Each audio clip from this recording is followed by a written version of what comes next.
Coat. Oh I like your dress. देखो जी, मुझे एक बात बता दो, आप पूरे पाकिस्तान के बाहर हर जगह शोज देखते हैं, क्या इतना जबरदस्त फैशन आपको कहीं दिखाई देता है? What a fashionable guys. In guys के लिए तालियां।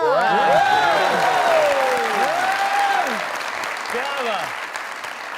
इमरान भाई, बहुत अच्छी बात की आपने कि अगर लोग आपकी मोहब्बत में आपका अदब करें और खड़े हो जाएं, फिर तो उसके जैसा इनाम ही कोई नहीं।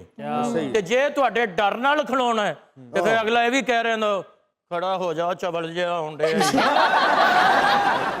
क्या बात, सही है। इस गल्ले सखावत साहब क्या बात, अल्लाह ने जिंदगी करे। शुक्र। एक जगह ते गए, सारे उठ के खड़े हो गए, कहंदा डर के खड़े होए, कहंदे नहीं, कहंदे अदब च, कहंदे नहीं, कहंदे फिर खड़े क्यों होए हो सारे, कहंदे जुत्ती पा।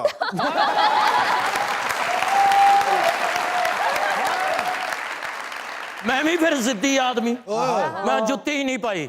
उन्होंने गुस्से च फिर एदी टेंड की थी।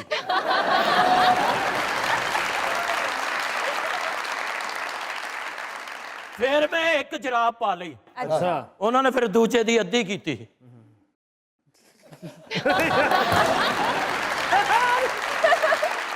अकरम साहब ने इन्हां दी महबूबा ने कहा कि तुसी बोल आके आना है। अच्छा। ए रूड़ी तो जो शापर चुक रहा, कटिया कूड़ा जेब च पा रहे। सुथरे पंजाब दी गड्डी च बैठ के मिलन चला गया। उन्हें क्या, मैं तो तुम एक दिन दी बोल क्या सी, तू ते सालाना बोल। लेकिन इमरान भाई, क्या बात का आपने आगाज किया कि डरे उस वक्त से जब लोग आपके खौफ से खड़े होने लगे। हाँ। लोग आपके खौफ से खड़े हो जाएं और आपके ऊपर ठंडा पानी।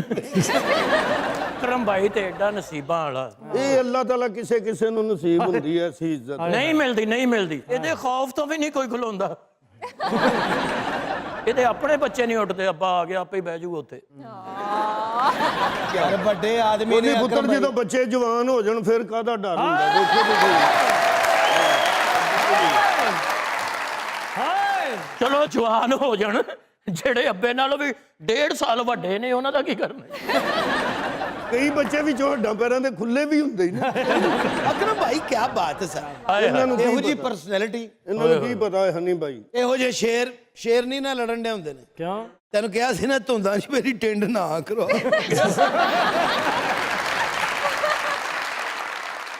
ਇਹੋ ਜਿਹੇ ਸ਼ੇਰ ਨਾ ਸ਼ੇਰਨੀ ਵਿਆਹ ਕਰਨ ਤੋਂ ਪਹਿਲੇ ਪੁੱਛ ਰਹੀ ਹੁੰਦੀ, ਕੰਮ ਤੇ ਤੂੰ ਜਾਣਾ ਕਿ ਮੈਂ? ਇਹੋ ਜੀ ਸ਼ੇਰਨੀ ਕਹਿਣ ਡਈ ਹੁੰਦੀ, ਤੂੰ ਕੰਮ ਤੇ ਟੁਰ ਜਾਣਾ, ਪਿੱਛੋਂ ਬਾਂਦਰ ਆ ਕੇ ਮੈਨੂੰ ਚਪੇੜਾ ਮਾਰ ਗਈ। ਇਹੋ ਜੀ ਸ਼ੇਰਨੀ ਨਾਲ ਕਹਿੰਦੀ ਹੁੰਦੀ, ਤੈਨੂੰ ਸਿਰਫ ਚਪੇੜਾ ਮਾਰੀਆ, ਮੇਰੀ ਤੇ ਟਿੰਡ ਵੀ ਕਰ ਗਿਆ। ਹਿਰਨ ਸ਼ਿਕਾਰੀ ਨੇ ਮਾਰਿਆ ਹੁੰਦਾ। ਅੱਛਾ। ਅਕਰਮ ਭਾਈ ਵਰਗੇ ਬਜ਼ੁਰਗ ਸ਼ੇਰ ਹਿਰਨ ਦੇ ਉੱਤੇ ਪੈਰ ਰੱਖ ਕੇ ਇੰਜ ਕਰ ਰਹੇ।